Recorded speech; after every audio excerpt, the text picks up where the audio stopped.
大家好，我是营养师美珍。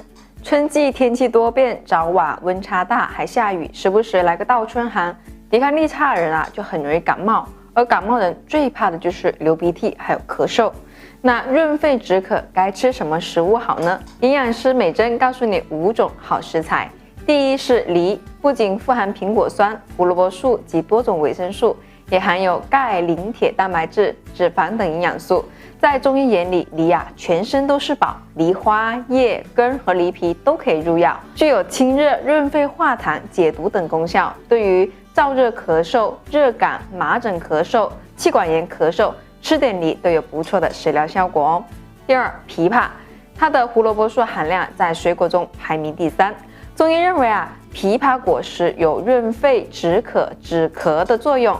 不管是大人还是小孩，都可以吃枇杷来帮助缓解咳嗽，但记得要剥皮吃哦。3. 橘子含有多种维生素，它全身都是宝，肉、皮、络和叶都可以入药，具有润肺顺气、止咳化痰、健脾开胃、止咳的作用。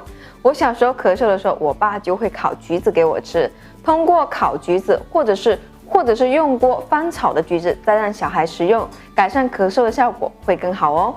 第4，大蒜是药食两用的植物，它含有一种辣素叫硫化丙烯，对病原菌和寄生虫都有良好的杀菌作用，有助预防感冒、减轻发烧、咳嗽、喉咙痛以及鼻塞等等这些感冒症状。第5，白萝卜它含有芥子油、淀粉酶和粗纤维，有助促进消化、加快胃肠蠕动、增加食欲和止咳化痰的作用。本草纲目还把它称为书中最有力者，是辅助治疗多种疾病的食疗佳品。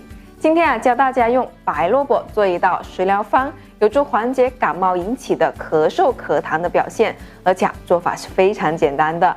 准备200克的白萝卜，切片备用，锅中加适量水烧开，然后放入适量冰糖。当冰糖要化的时候，再放入白萝卜片和适量姜片，小火煎煮半小时，就可以盛出放温饮用了。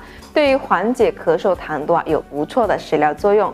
春季是流感频发的季节，适当运动可以帮助提高免疫力，但要注意保暖哦，避免出汗又引起着凉感冒。那么希望今天分享能给您生活带来帮助，关注私信美珍，为您答疑解惑，分享适合您的食疗食谱。感谢来看美珍，我们明天见。